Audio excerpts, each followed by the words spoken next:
Yes, welcome welcome to my Ehsan sir safety centre. और आज मैं जैसे मैं बताया कि आज मैं फिर एसडीएस के बारे में बताऊंगा, क्योंकि मैंने उसकी पहले वाले वीडियो में मैंने आधा ही बताया था, क्योंकि वक्त की कमी थी और ज़्यादा लंबा वीडियो भी ठीक नहीं है। और हम आशा करते हैं कि आप बहुत बढ़िया से इसको समझे होंगे और करेंगे। तो अब जैसे मैं बता रहा हूँ कि आज हम उस 16 सेक्शन के बारे में बताएंगे और फिर हम ये भी बताएंगे कि जो ग्लोबली हार्मोनाइज्ड सिस्टम है वो कैसे काम करता है। सही है ना।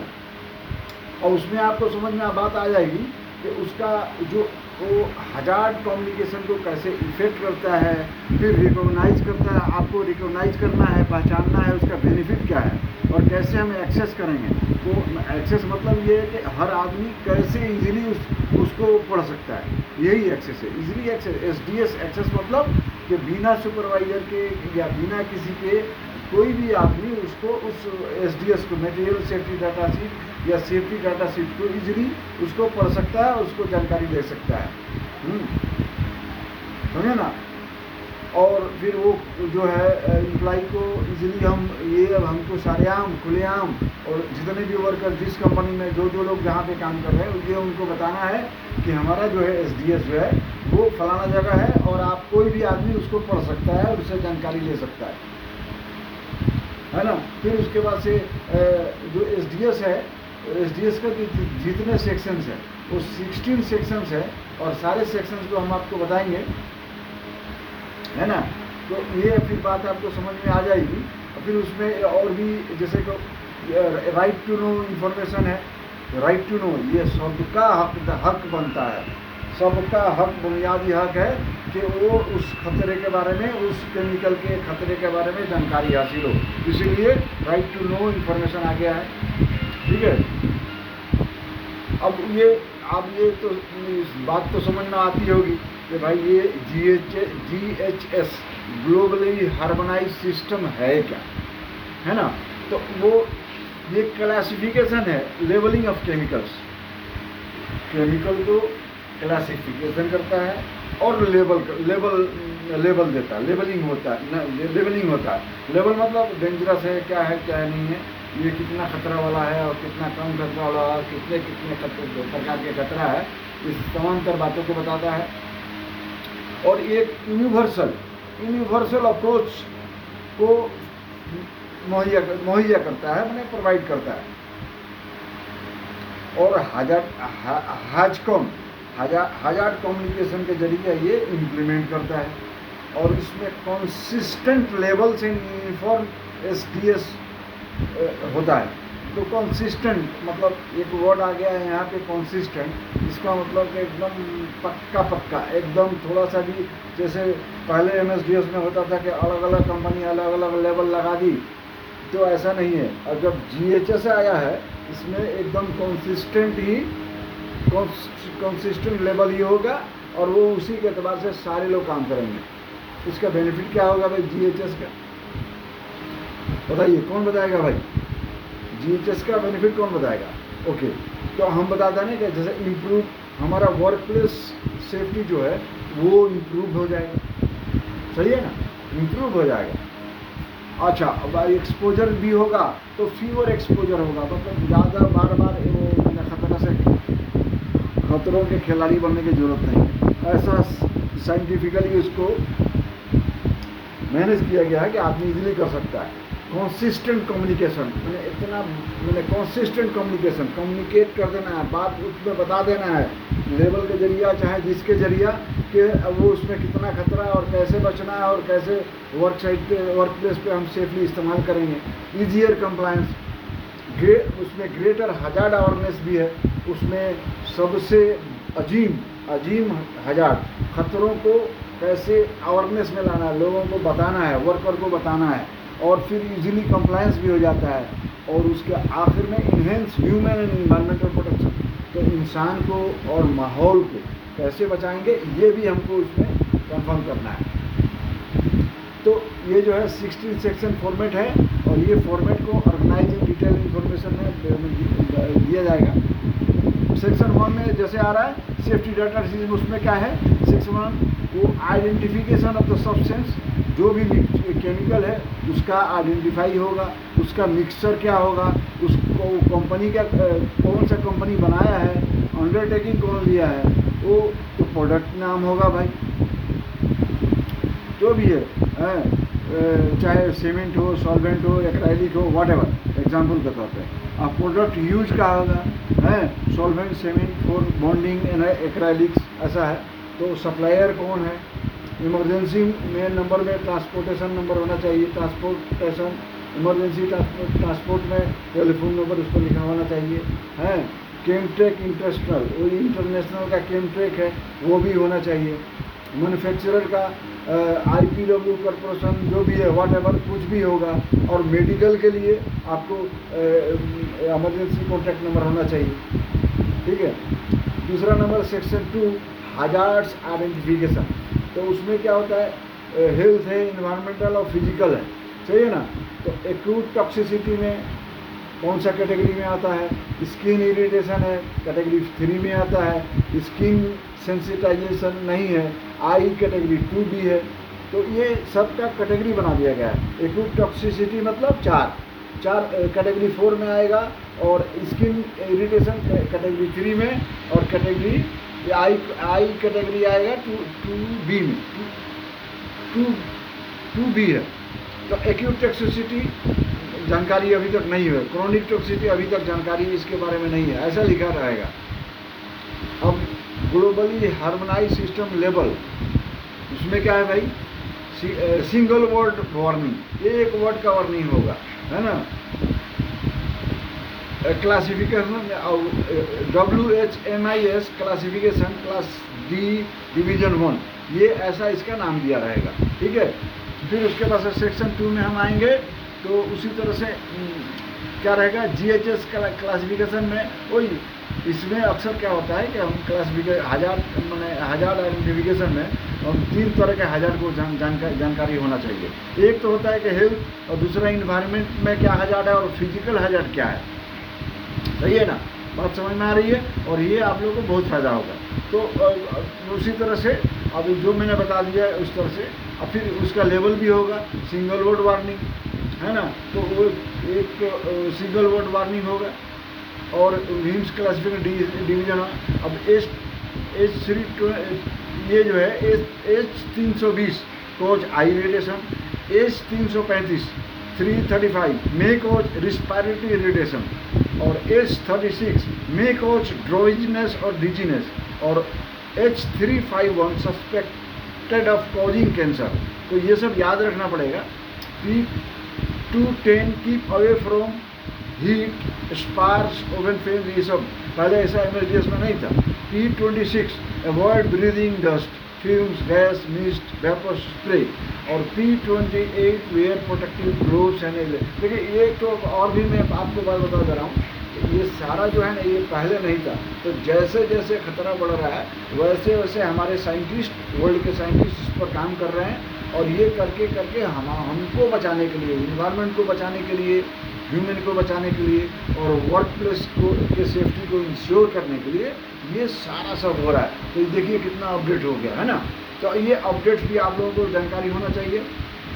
सेक्शन 3 में यही है कि कंपोजिशन, इंफॉर्मेशन, कंपोजिशन, अब किस किस इंग्रेडिएंट से मिलके बना है उसका भी ये होना चाहिए। जैसे मिथेलिन क्लोराइड, ठीक है, हम एग्जाम्पल लेते हैं मिथेलिन क्लोराइड का। तो इसका कॉमन अब्स्ट्रैक्ट सब्सटेंस नंबर जो है 75-09-2 है। तो ये कास नंबर ये बहुत ज़रूरी है।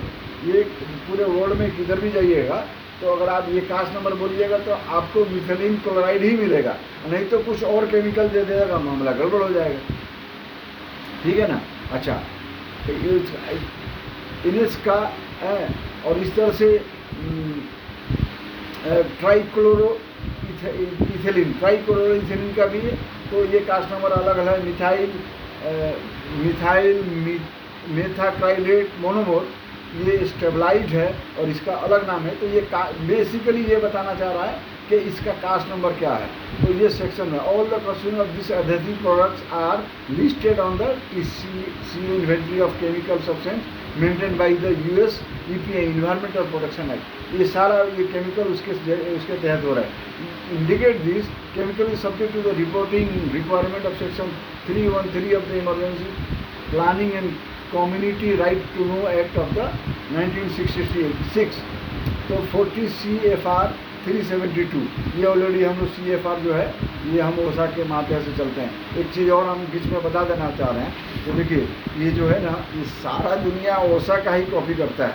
जो लीथल जो क्या बोलते हैं LEL, चाहे अपर एक्सप्लोजिव लिमिट चाहे लोअर एक्सप्लोजिव लिमिट, वो अमेरिका ही इतना पैसा खर्चा करके कोशिश किया है, इसीलिए सारा वो ओसा का ही जो है चाहे MC का जो ये है स्टैंडर्ड है, हम लोग उसी को फॉलो करते हैं, समझे ना।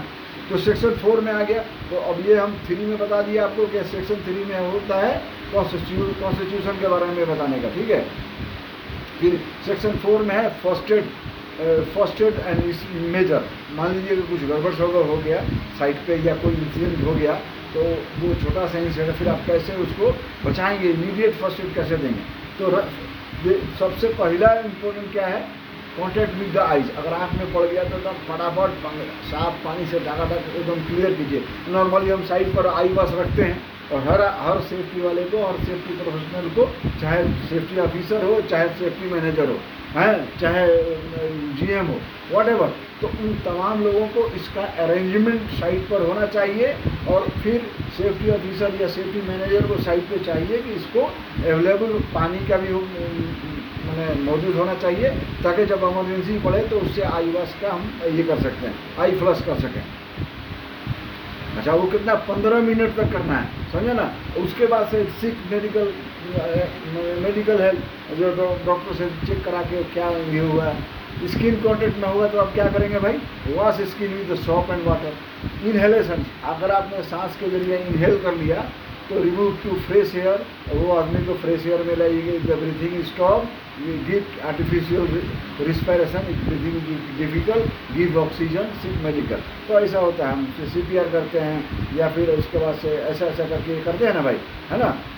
तो ये हो गया इंजेक्शन, अगर कोई खा लिया है तो इंड्यूस वोमिटिंग। तो vomiting, do not induce vomiting, sick medical. तो अक्सर क्या होता है कि कोई कोई केमिकल अंदर में खा गया, बच्चा है या कोई भी जो भी है, जो वर्कर्स है, तो वो क्या करते हैं ना, उसको हम लोग वोमिटिंग के लिए कुछ दवा देते हैं, कुछ सामान देते हैं।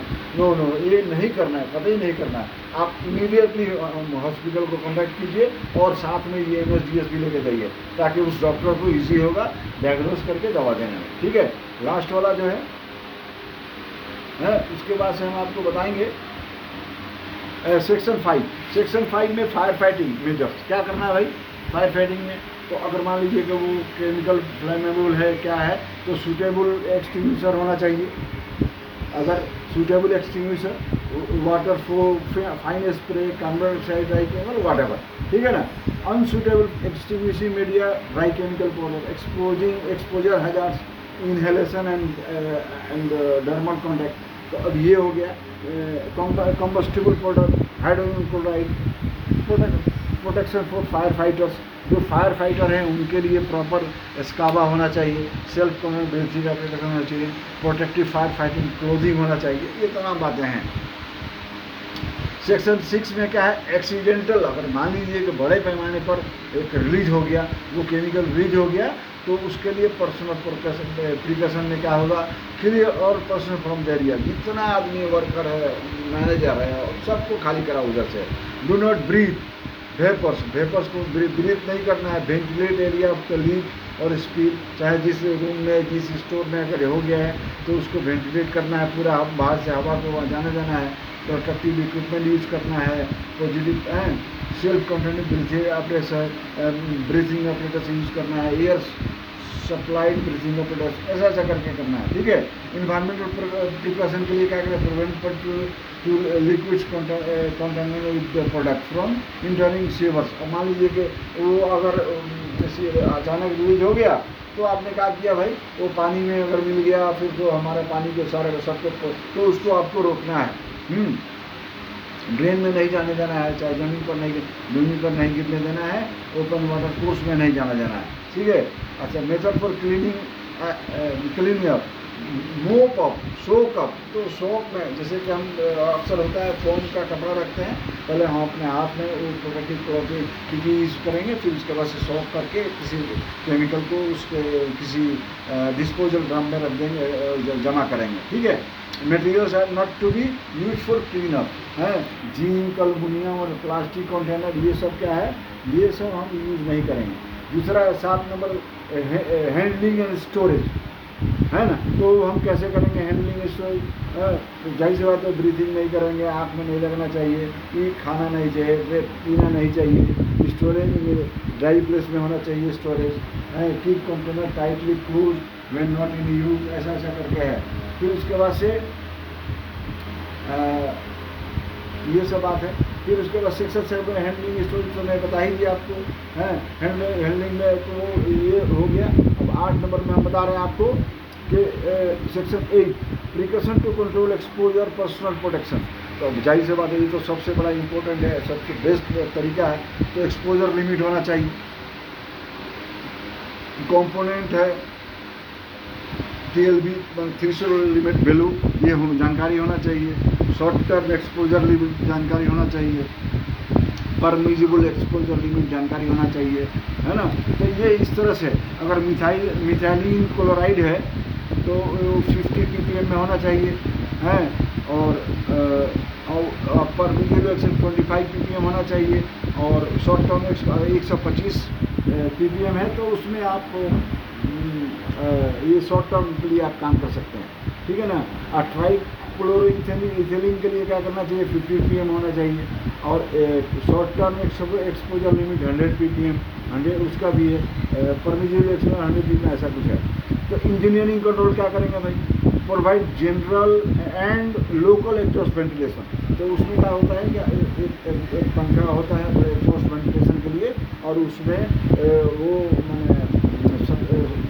सक्शन पाइप होता है, वहाँ से बाहर से हवा ला करके उसमें हम फ्लडिंग कर देते हैं ताकि वो उसमें से बहुत ज़्यादा ये हो जाता है।